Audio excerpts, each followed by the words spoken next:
everybody. Welcome back to the Prison Officer Podcast. My name is Mike Cantrell, and today I've got Justin Stevens from Desert Waters, which is a company that cares about corrections wellness, correctional officer wellness, and we're gonna meet Justin, and we're gonna talk about that. Before I bring him on, let me introduce him a little bit. Justin Stevens, before his employment with Desert Waters, Justin was employed for 17 years by the California Department of Corrections. During this time, he worked at the Division of Juvenile Justice and the Division of Adult Institutions in both high security, medium, and low security prisons. He promoted to lieutenant, at which position he served for 11 years. During his career at CDCR, he had the opportunity to train staff for 15 years, 6 of which were as an in-service training manager.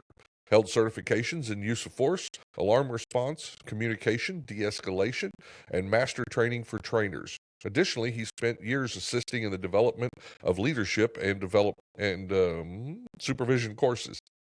His passion to train has always been to keep staff safer and healthier in the corrections environment. That is why he taught Desert Waters course, and we'll talk more about this. The name of it is From Corrections Fatigue to Fulfillment. He taught that for 2 years as a certified instructor while at CDCR. In addition to training, Justin served as a local peer support team for 6 years. And Justin and his wife Vanessa are blessed with 4 children and live on a family farm in Tennessee. Did that about cover it, Justin? That's about my life in a nutshell. Well, welcome to the Prison Officer Podcast. I know it's taken us a couple of tries. I was sick last time. I think you've got a couple of little ones sick right now. I got those 4 little blessings running around sick right now. So yeah, that's tough. There's been crud going around the country right now, so yep. Everybody's got a little bit of it. So I always start these off the same way. I want to learn about you. I know the listeners want to learn about you. All So right. tell me where you grew up and Well, I grew up in a town called San Luis Obispo, California, which is has zero gang activity. It's by the beach, like everyone just surfs, and there's a college town there, so if people do get in trouble, it's from drinking, not from anything else. So naturally, I wound up in corrections. right? It's what every kid wants to be. Uh, no, actually, I wanted to get into law enforcement. I became a California Highway Patrol Explorer when I was about 18. And I Okay. did that because I was really fast at running, and they needed a 5K runner for their um, little activities they do so that they Sure, could win some sure. extra points.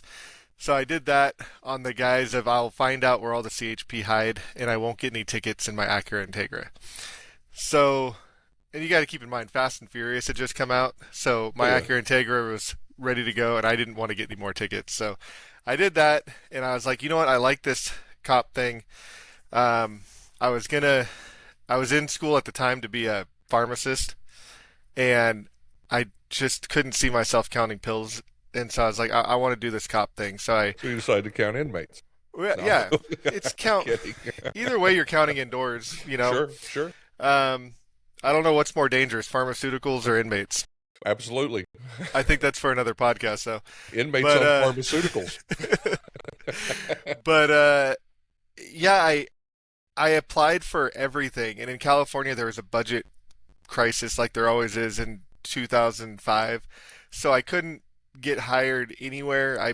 I applied like every small town where I was at, and they wanted us to pay for our own academy, which I couldn't do. And then I applied for LAPD, which is just dumb, like looking back on it.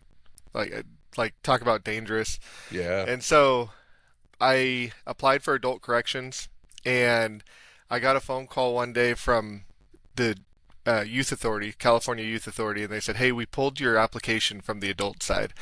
Would you like a job here?" And I was like, "What does it pay?" They said the same. Okay, I had never heard of the Youth Authority, and it was only about 20 minutes from my house, and so I was like, "Yeah, I'll do that." So I went to the academy like 4 weeks later, and did the Youth Authority for about 3 years, 3.5 years until we closed down. Because I mean, if you're in if you're in corrections, juvenile system goes up and down depending on where they want to house them, Right. what department they're part of. So from there, I went to the adult side, and I used my time at the juvenile side to promote to sergeant at Okay. about 3.5 years. I promoted to a sergeant at a high security prison. Okay. Not not knowing adult corrections, dumbest thing I've ever done. I couldn't tell you. I didn't know the processes. I didn't know the rules. I didn't know the culture of the prison. Like it was just dumb.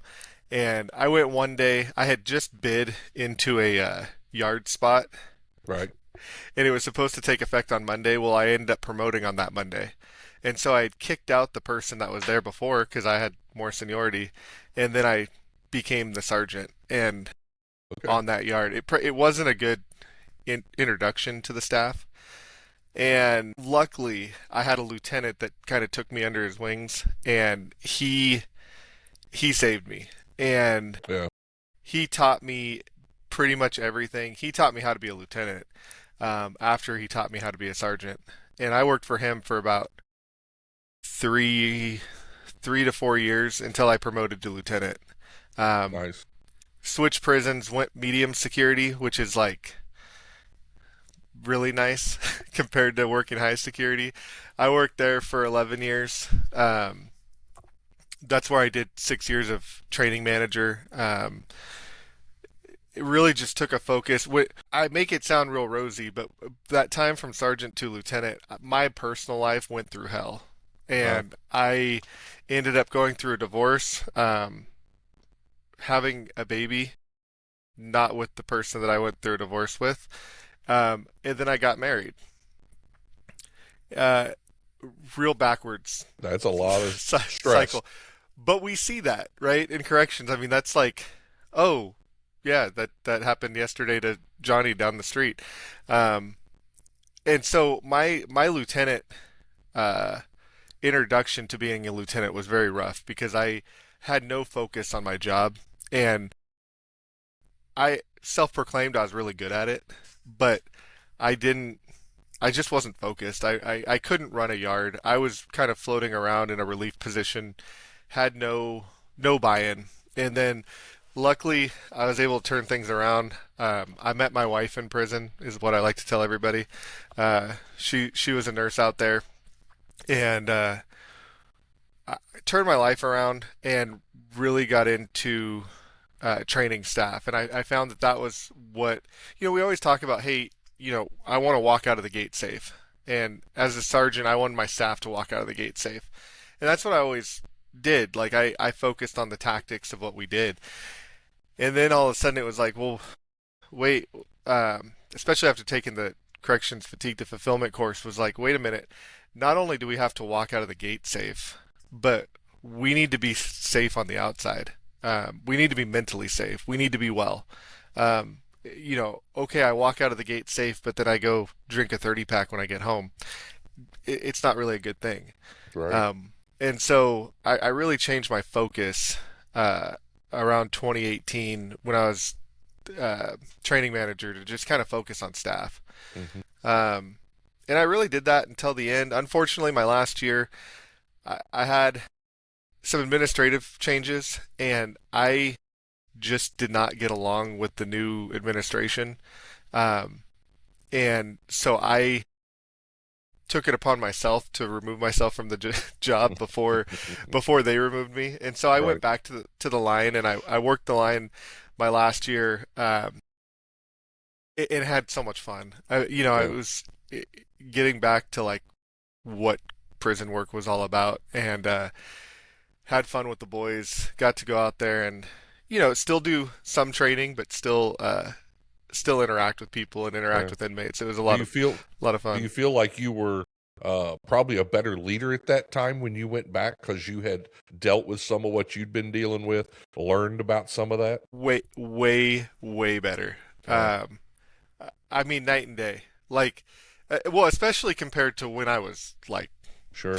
a total screw up. Less I, focused on yourself and more focused back on the exactly. staff now. Yeah. Well, yeah, and I'm able to point out where people are messing up, and so many times. I mean, you have those officers that just are gonna buck the system, but you have employees everywhere that are gonna buck the system. They want the paycheck. They don't want to do the work. but then you have people who are truly going through something and who are truly going, I mean, we have life outside of work. They're going through a fight with their spouse, and then they have to come in and they have to manage 200 inmates who don't want to listen to them. It's a recipe for disaster. Yeah. And so it it really was an eye-opening experience to come out back to the line and be like, oh, like it's almost like I have the playbook now. I could see what's going on. That was nice. Um, Unfortunately, the last year my career came to an end. I got medically retired.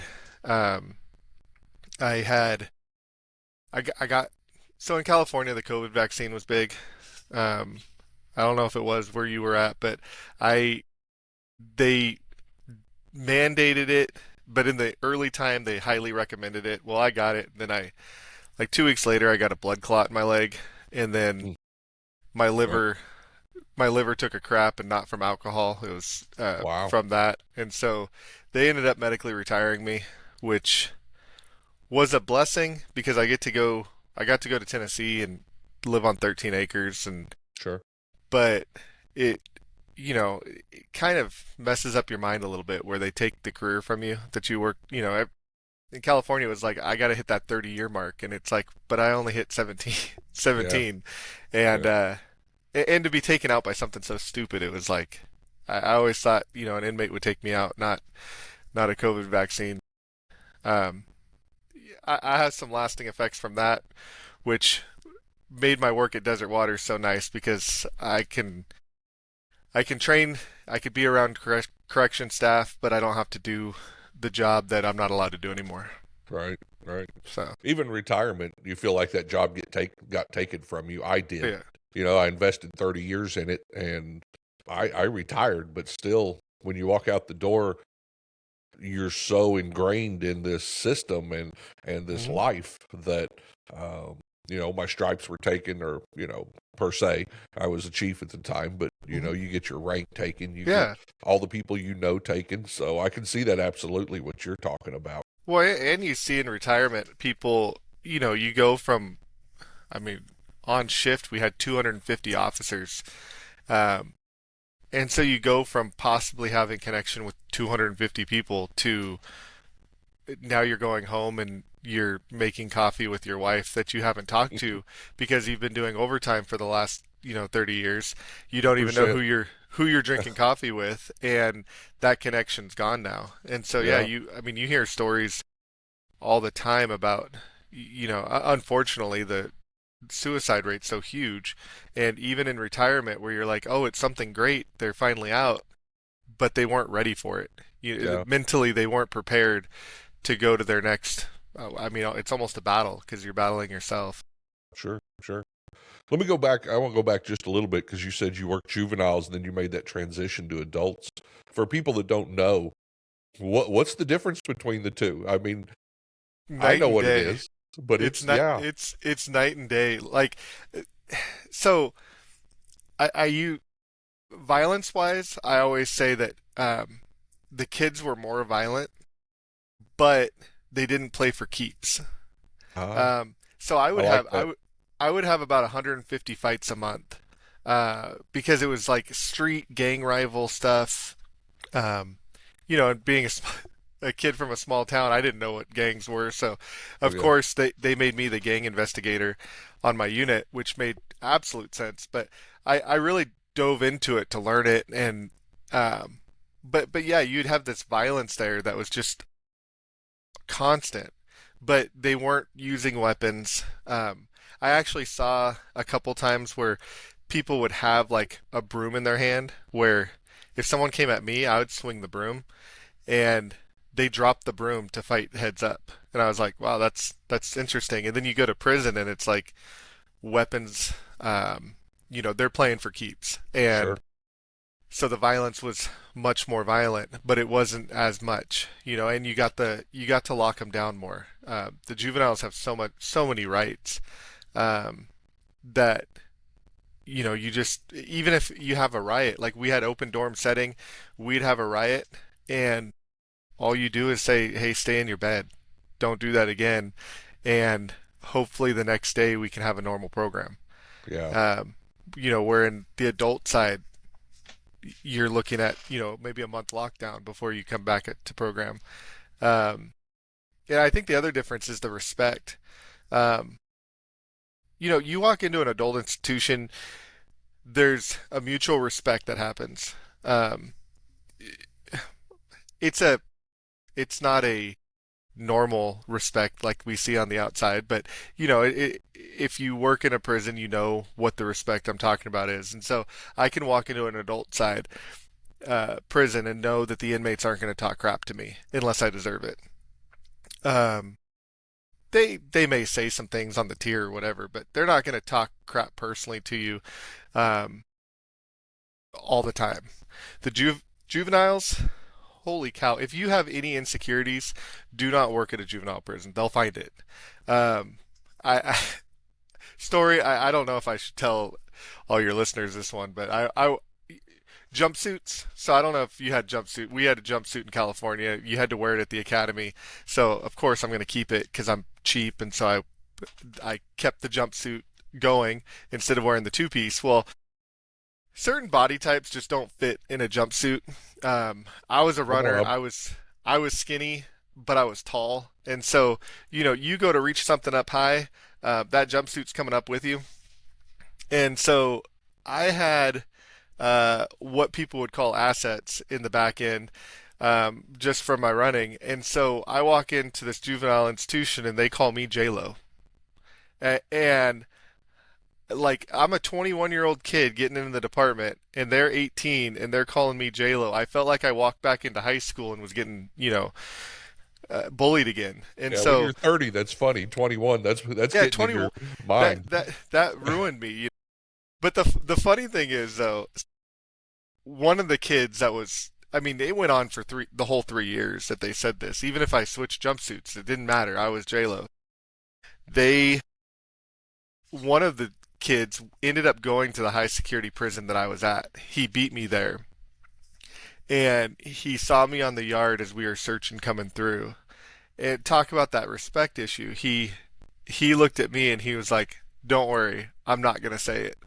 And sure enough, he never said it while he was there. But at the youth authority, he would have been yelling it from across the quad. I picked up the nickname of Nacho Libre for quite a while in the SEG unit. So I um, would have rather had Nacho Libre than J Lo.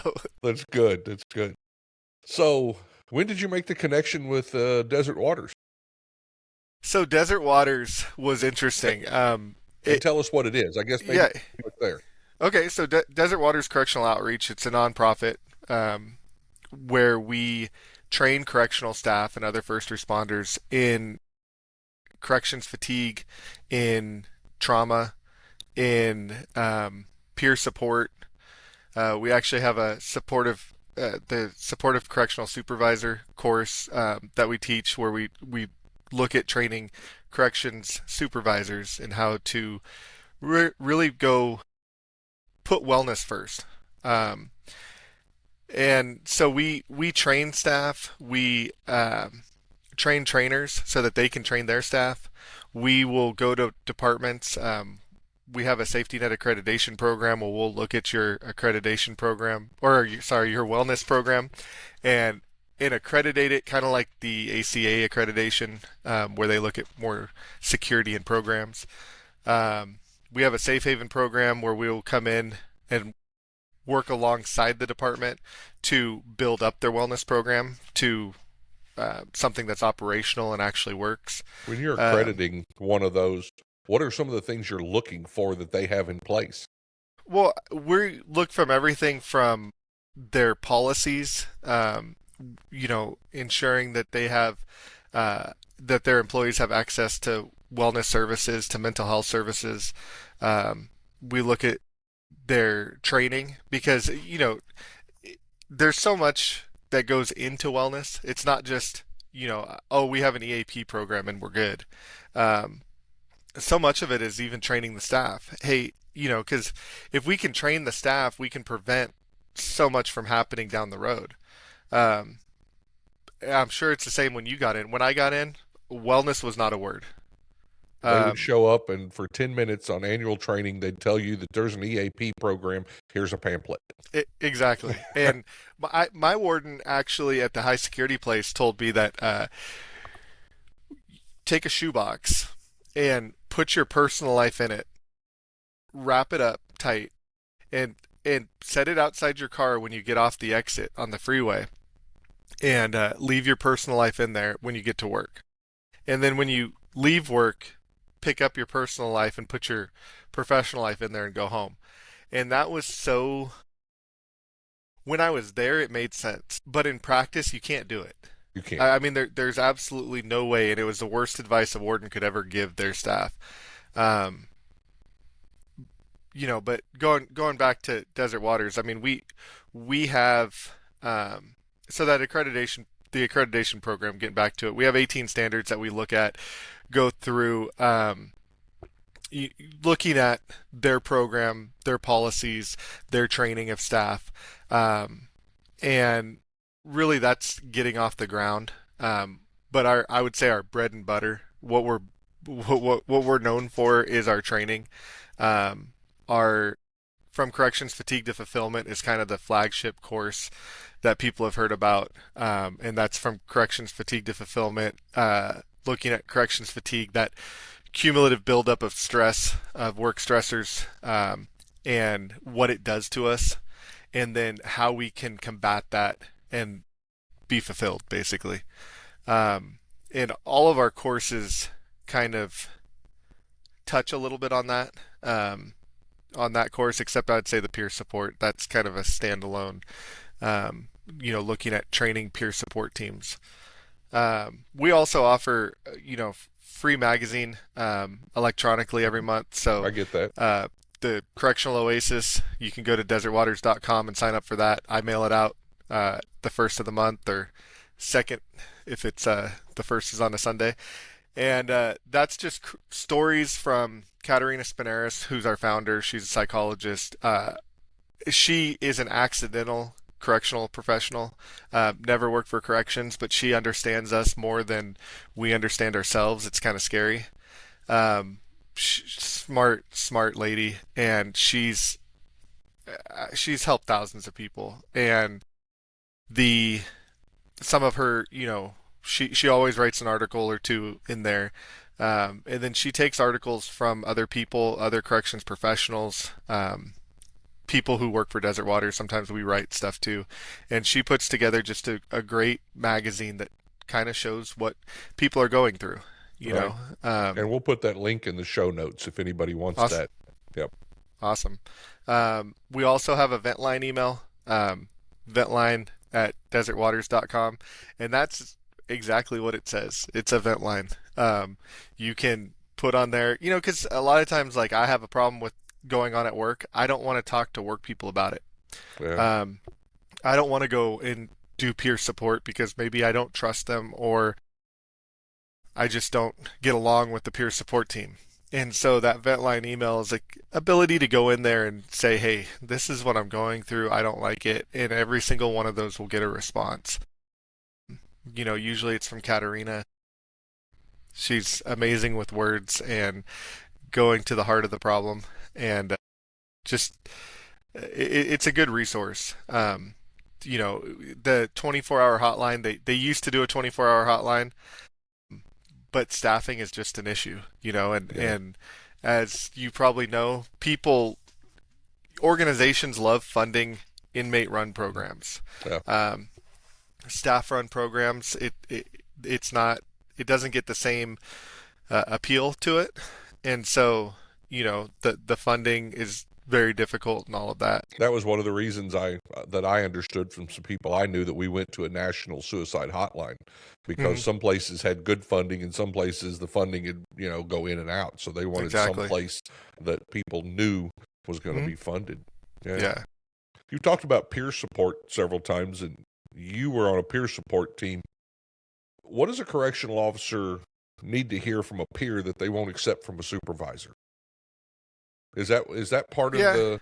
Well, I mean, I was a supervisor at the time when I was doing peer support, so it was kind of but I took that supervisor role off when I was on the peer support team, or when I was, engaged.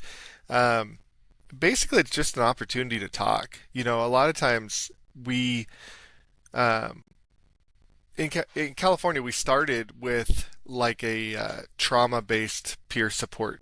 I think it was employee trauma program or something like that, where we would go out and talk after like major incidents. You'd have a riot. Like, hey, let's talk about it. Let's debrief. Um, but what the peer support team really did there was it opened up the door to talk regardless of the issue. Um, so I could talk to somebody that I work with instead of going to, because let's face it, we don't go to mental health professionals. We don't go to counseling. It's a great service. In California, they provided it for us, but we don't take the time, or we think, the stigma of people are going to view me as weak if I do this. And so the peer support team kind of opens it up where I'm talking to people I work with, and we would always talk in a confidential setting, so it wasn't, no one would know. And it was just the ability to talk about issues, Right. either something they're going through at work, or, I talked with people about, they were about to go through a divorce and they were just having trouble, at home. And really what it was I was able to talk to them. Um, they would open up, and then I would provide them resources that were available to them. And so my whole goal was to get them to go to counseling if they needed it, or to get them to, the help they needed. But it was kind of that bridge where it was safe, to do. And it Yeah. really changed the culture from, at first, like, oh, peer support, like I don't need to talk to my peers, to we would have referrals all the time. Or it just became, hey, I'm going to go to Justin's office and sit there and talk to him for a little while. And it wasn't a official peer support, but they knew who I was and that I was safe to talk to. Yeah. That was And and I think the cool thing about peer support is, depending on where you work at, there are some really good laws that are getting created that protect the confidentiality of peer support work. I think Washington State has some of the best laws. okay. Um, but even in California, like, everything was confidential. We didn't write anyone down. We didn't, like, if we had a meeting, I would say I met for 1 hour, and there would be a little bit more data tracking, but it had nothing to do with what we talked about or who I talked about. Right. And, that makes it safe for people to come in and talk about any issue. And unless you're talking about hurting yourself, hurting others, or criminal activity, I'm never bringing it up again. Yeah. So, Confidentiality is it's got to be the number one, and we haven't mhm, always had that. I will no. tell you without a doubt, the thing that kept me over and over again from ever having anything to do with EAP was because it would end up, you would hear what other people went to EAP, and then it would be out there in the, people talking about it. And if you had any aspirations of being a supervisor, if people were talking about how you couldn't handle home life, when that came up in front of the board, how Yeah. are they going to look at me? And I know how they looked at me, Hmm. or other people. So the confidentiality was the one thing I never trusted. Now that was years ago, Oh and yeah. we have gotten better. But I think as supervisor or administrators and supervisors move forward, that's absolutely the thing they need to protect the most, Yes. because without it, it's useless. It'll tank any wellness program if you lose confidentiality and things start getting out on the tier that came from, a peer support meeting, or, even talking to a supervisor. You have that trust, and the employee comes to you and says, hey, this is what I'm going through. And then all of a sudden it gets out on the tier. That any wellness program is going to tank after that. It definitely is one of those things that you have to keep. I'm going to take a look at that Washington and some of their stuff, because I'm interested in how they're writing that. Yeah, And they have some good laws, and it's funny because I forget the states, but there's some out there that first responders, as far as like police, EMS, fire, they have some really great laws. Yeah. And then corrections is excluded from the law. And so it's like, it's a bummer to see, but I think the push is that corrections is getting included in a lot of that. Yeah.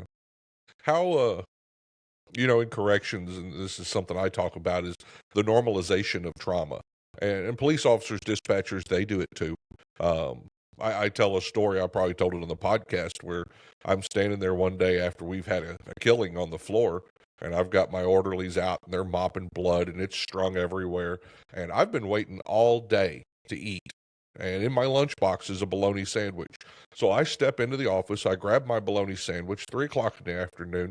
I'm standing there eating it while I'm observing, these guys doing this. And one of my buddies comes off the elevator and he goes, "Are you okay?" I'm like, "Yeah, why?" He goes, "You're standing in blood, up to your Hmm. shoes, eating a bologna sandwich." He said, "That's not normal." I'm like, "I was hungry," but we normalize that stuff that would freak people out anywhere else.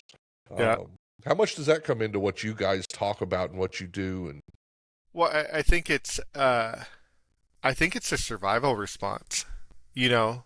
And a lot of times, I think in the beginning of my career, I would look at it as I'm tough because I can go to I remember going to an autopsy when I was at the high security place, and the what is it, the doctor that does the autopsies, I forget.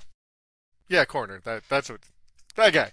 Um, but he's eating a jelly filled, not just a jelly filled, a red, like a raspberry jelly filled donut over the body. And I'm just like, not over the body because that would contaminate things, but like close enough to where I'm like, but that's the normalization that he sure, has in his job. yeah, And we're the same way. I mean, we get to a point where it becomes normal, and then what do? We have that dark humor to make fun of it, or to make jokes, to make light of the situation, because that's how we're going to deal with it. Because it's not normal to see some of the things that we see. Katerina Spinaris, my boss, it, she hates it when I call her my boss, so I'm going to show her the podcast. It says, I call her boss lady sometimes, and she gets so mad at me. She's like, I was never meant to be a boss. But she was telling me a story when I was in training back in 2018 that was when we see a fight inside the prison, no weapons, just a fight. What do we call it? Oh, that was a poo butt fight. That was, whatever. Two swimmers. Well, she said, now take it back and go to your local grocery store and go to aisle three and have two guys start fighting in there. And then a 70-year-old woman who's never seen anything in her life walks by that aisle and see those two guys fighting. That's the most traumatic thing she's ever seen. And that's going to affect her in a way that it doesn't affect us because we're so numb to trauma. We just look at a fight and like, oh, that's nothing.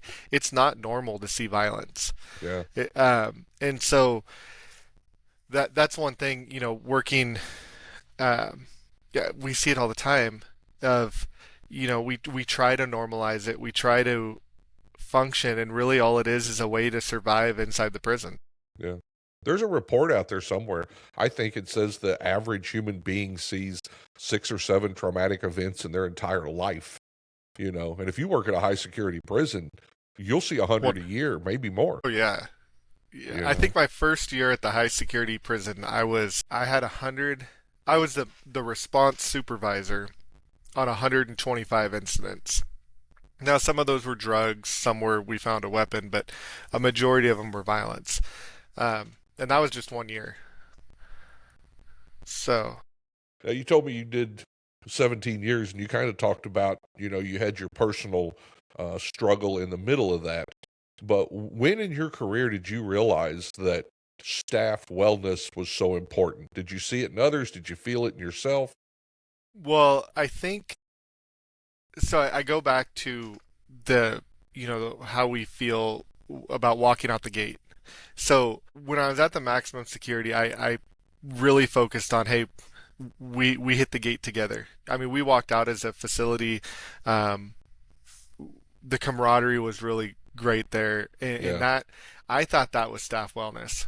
Um, I never knew staff wellness. Like I said, that word didn't exist. So to me, that was staff wellness at the time. And so when I went to the lower security prison, it was weird because the camaraderie wasn't there because you're not going through battle every day. You don't. So It's you that whole don't, foxhole thing. yeah, and you don't have the buy-in of like, hey, I'm going to walk off the yard with everybody.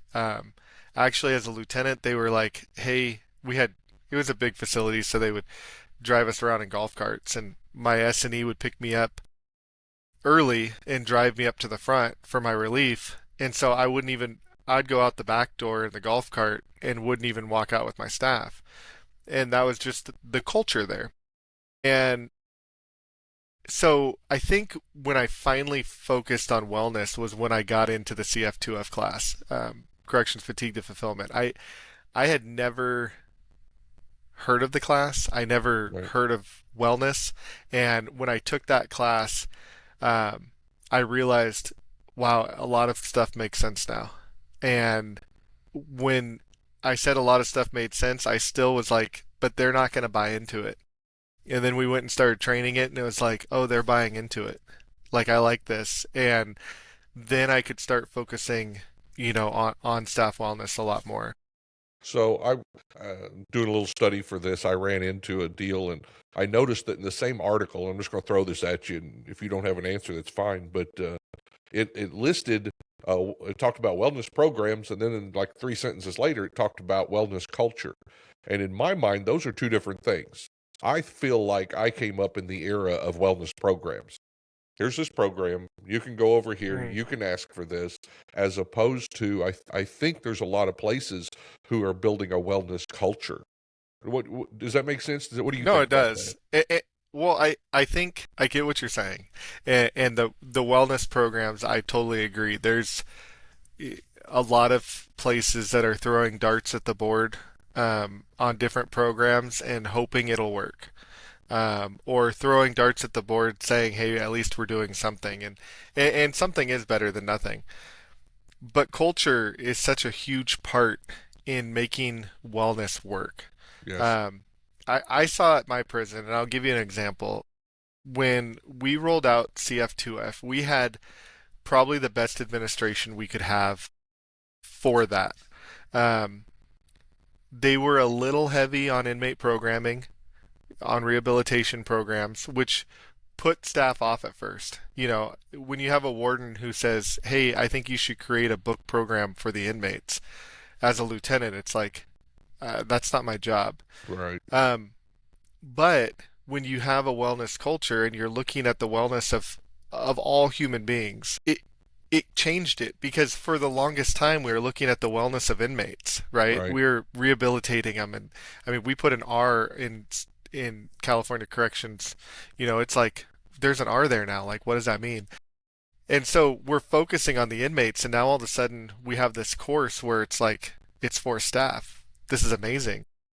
And it started to change the culture to looking out, not just looking out for everybody, but then also it made almost everybody human in the prison, which is a weird feeling when you don't look at an inmate as an inmate, you look at him as a human, Okay. which there's nothing wrong with that. Yeah. Um, and all of a sudden, people started buying into doing not just their job, but doing extra stuff. Yeah, maybe I will do a book program. Like, I'm not doing anything at work. Maybe it'll help me out, later. And that the culture at the prison I worked at, we saw our incidents go down, and there was a lot of factors. I mean, we went sensitive needs, which is kind of like protective custody. The gang dropouts and the people who can't walk the main line. So we had a couple yards go sensitive needs. We had the right administration, but our incidents went from 700 a year down to like 150. Yeah. To the Yeah. point where the high security guys like myself were sitting there going, "I'm bored out of my mind. Like, Right. I'm not working at prison anymore. Like, what's going on?" Um, but everyone was doing good. The drama of staff stabbing each other in the back wasn't there. You didn't have supervisors who were cutthroat. You didn't have people, you know, and I'm talking staff, fighting about anything. It was just a nice place to work, Hmm, and cool. I got to see that. And then the funny thing is, we got that new administration I was talking about, and it went from 150 incidents a year, and we started upticking back up to like 500. And again, we had some program changes which added some of that, but it changed to, instead of focusing on wellness, it changed to focusing on safety and security again, and solely safety and security. And when that happened, um, the bickering came back, the cutthroat behavior came back, Yeah. the uses of force went, sky high. And it's like I could see it, like looking at it now, I can see that the culture and the training worked, Right. but so many departments don't see that. You can't read into the future. Yeah. So, how do I put $100,000 into a program? And I just threw that number out there. I made it up. But how do I throw $100,000 into a program and hire new staff and do all of this if I don't know what I'm going to get in return? And but that thing they get in return might be a diamond necklace, but they're comfortable with not having it. Well, for the supervisors and administrators that are listening, it takes, number one, it takes buy-in. Hmm? You have to set the standards. You've got to start building that culture, and it takes work. It There's no does. doubt about it. It's easy to come in on midnight shift and throw down pizzas. That's not wellness. That matter of fact, I've seen that piss off more officers because I mean they don't stay there for it. They throw them down and go, "Hey, we'll see you later. I'm going home. Go to bed." Um, That was actually my first wellness program in the high security was place. it? Whenever we had a major incident, I would go grab pizzas or burritos. But were you there? Oh Were yeah, you there? oh yeah. That's the difference. And I do remember this one time we had a riot, pretty big riot. It was north and south Hispanics rioting, and 120 staff involved. Uses of force were, I think we had around 200 uses of force between chemicals and 40 millimeters and the Mini 14, all of that. And so, I'm gonna get pizza, and I was sick and tired of buying pizza for everybody because we had this was like our fourth riot, and so in like a 4 month period. So I'm my whole overtime check is going to food. So I take, my partners pitch in, I pitch in, my lieutenant pitches in. Well, the captain's there, and I go, "Hey, Cap, um, we pitch in every time for food. Um, you haven't been pitching in the last couple times. Would you mind pitching in this time?" And he goes, "Oh, yeah, I got it this time." You got it this time? Yeah, I got it. Okay, so we don't need to? No, I got it. Here's my card. Get it. And I'm like, okay, well, this is 120 staff. I need a lot of Sure. pizzas. Yeah. I think I hit his credit card for about $300. Eh, And when he got that receipt, he was so mad. I'm like, hey, it's for the staff. You that's can't right. you can't complain. It's for the Yeah. staff. Yeah. But a lot of times, and one of the things I'll often end the show with is, you know, ask somebody how they're doing, and then take a moment to listen. Exactly. And that's what I discovered in my career. Now you can buy the pizzas, you can buy the Subway sandwiches, but if Mhm. you drop it off and run, Yeah. they got nothing out of it. But if you stand there and just have some conversations and let people vent a little bit, or let them just talk, or let them get to know you and you get to know them, that's where the real culture comes from. Well, how many times do you remember walking by people in the prison and saying, "Hey, how you doing?" And you say it out of courtesy, I guess, or programming, but you're not waiting for a response. You're, "Hey, how you doing?" and you keep walking. You never even hear what they say. If they were to say, because their answer was probably good, but if you said, "Hey, how you doing?" and they said bad, would you have registered that and would you have stopped and talked to them? I You know. became very intentional as a lieutenant, Hmm. and we had to make rounds to every unit on our shift. Yeah. And you want to get this done. I got so much shit to do. So, that's an hour out of your night. But I got very intentional of forcing myself to stand there for a minute, even if they said good. And I don't watch sports. I'm not a big sports guy. I've never sat on, the couch and watched an entire sports deal. Uh, but I started learning about sports, so I'd have something to talk with them about. Yeah. Well, how was that game? Or what? I get to know their teams, and it just gave us a moment. But I became very intentional about taking 1 minute Hmm. at each one of those instead of doing what you're saying, Yeah, and because it sometimes bothered me when other people did it. exactly, and sometimes that's what people, you see these people promote, and I I think our, the prison culture, depending on where you're at, it's just, I want to be a sergeant, I want to promote, I want the authority or whatever, but they don't know what goes into it. And so you see these people promote and they don't want to talk to the staff. They want to, do their job, which what they think their job is. Well, to promote is to take care of your staff. Like, I mean, that's your number one focus is your subordinates. Yeah, It should be. And, same thing. There were times I would talk to people and I had no clue about what they were talking about. I had one officer, he was a gamer and I mean big gamer. And I I would sit there and talk to him for, 10, 15, 20 minutes about gaming. I knew nothing about what he was talking about. Um, I mean, I played Xbox and PlayStation before, but it wasn't like I was at his level. right. Um, but he just wanted to talk about that, and so I would sit there and talk about it. And so not only do I need to talk about, some of the things that they want to talk about, but also I have to remember. I have to take the time to say, "Hey, I talked to this officer about X, Y, and Z last time." So when I go back to him in a week, if I pretend like I never knew that he was a gamer, I would lose all credibility. And which makes it really hard because I don't remember names at all. I have a hard time remembering what I had for dinner last night. So trying to remember, just snidbits of what I talked to people about, so that you could build that relationship. And it's not, hey, I'm going to be best friends with you. Which I think happens a lot of times where we have that feeling like everyone inside is our friend.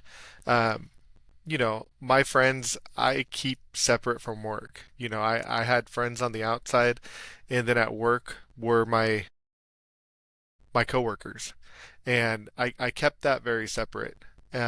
But you can have a personal relationship with somebody and not be best friends with them. And that was one thing I really tried to focus on. Yeah. Um, and I think it just made supervision of staff a lot cleaner when I wasn't best friends with a whole bunch of people in Yeah, there. there has to be a little bit of a line there. There has to be, Yeah, because someday exactly. you may have to supervise. Hmm. Yeah. So let me tell me what Desert Waters is doing. What do you guys have coming up? What's uh Well, I mean, we don't like to get into specifics of where we're going, but um, we I think this year, each year we have kind of like last year it was like, okay, this is the year of peer support, and it just happened like the first couple contracts we had, it was like they wanted peer support. Places building peer support teams. So we went out and we did a lot of peer support last year. Taught a lot of corrections fatigue to fulfillment like we usually do, because that's kind of just like I said, the bread and butter course. Um, but then this year, I really think it's the year of the supervisor. okay. Um, and I think the role of the supervisor is being seen not only as instrumental in changing culture in building a wellness program, but what's going on nationwide is everyone is short staffed, right? So if I say, "Hey Michael, I'm going to train you to train your staff." Okay, awesome. So you get it, and you turn around and you can't pull staff off the line because we're so short staffed that we're running, night operations during the day. It's not beneficial. It's not hitting anybody. And so how do you reach out and get the impact? Well, the impact is if I can get the supervisors to buy into a wellness program, if I can get the supervisors to act like supervisors should be and care about their staff, then now I'm making a change, and I'm not having to pull all my staff off for an 8-hour training. Now I can just rely on my supervisors to do what they're supposed to do and hopefully, create some change. One of the things I've been talking about in the last year, corrections is so short-staffed, and this is for supervisors out there. Get on Google, search a little bit on micro training or training bites.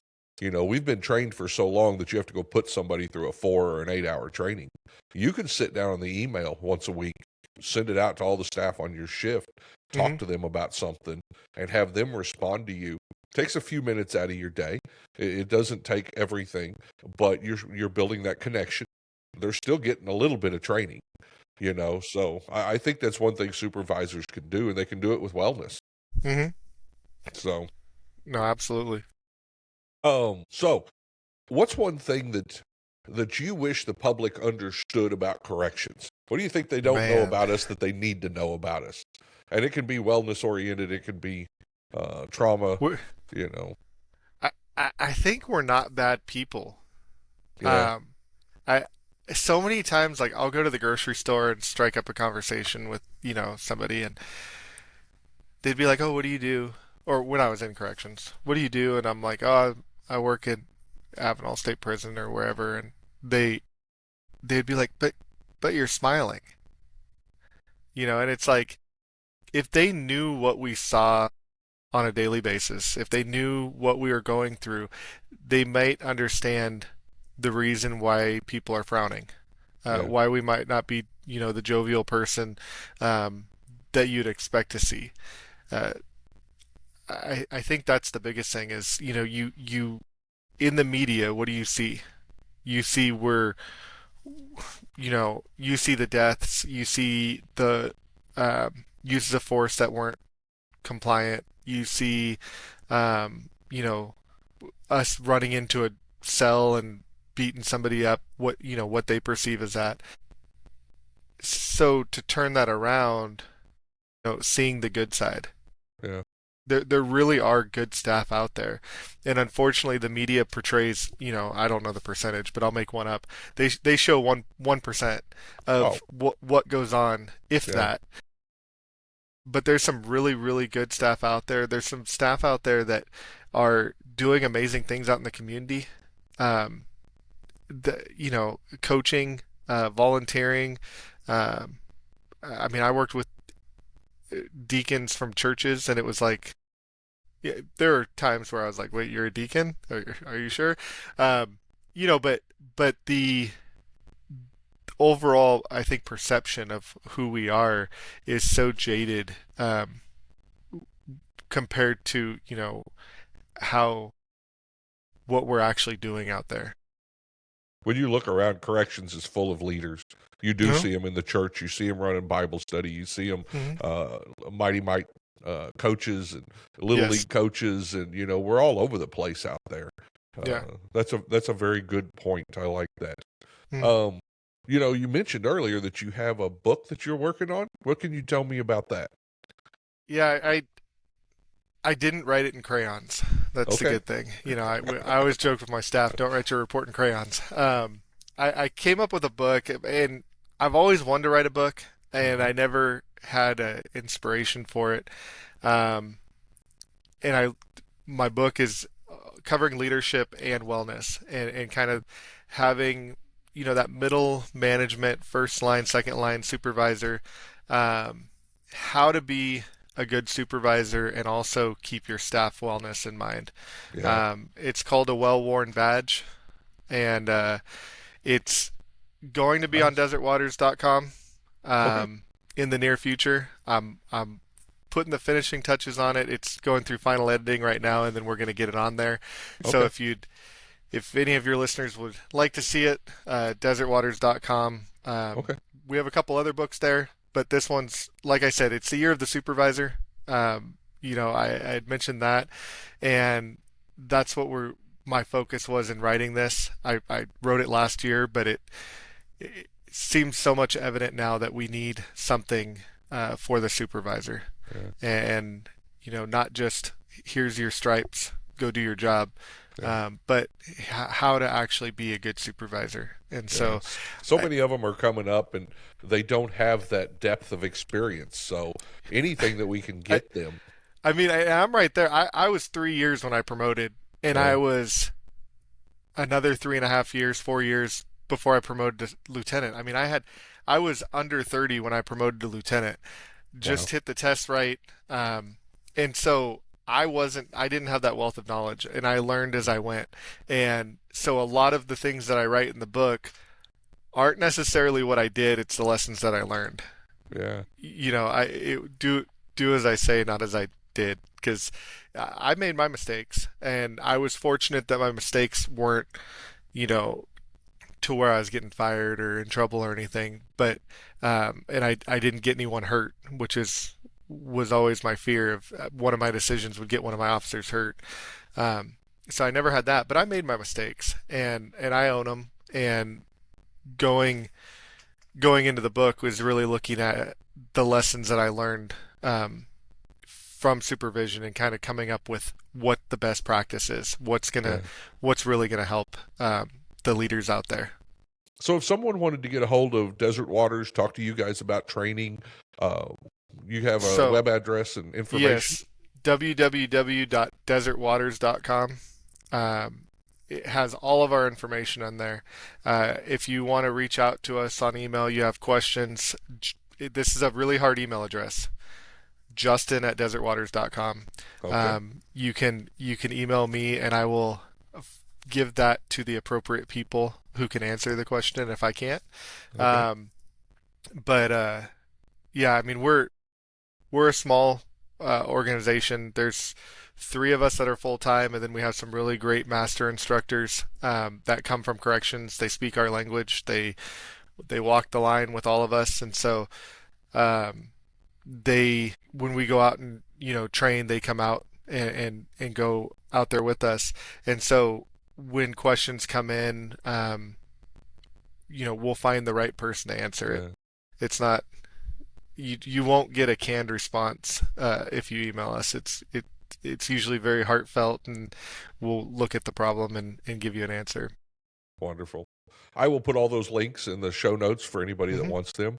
Hey, Justin, thank you for coming on the Prison Officer Podcast today. I really appreciate it, and very interesting story. Yeah, I love thank you.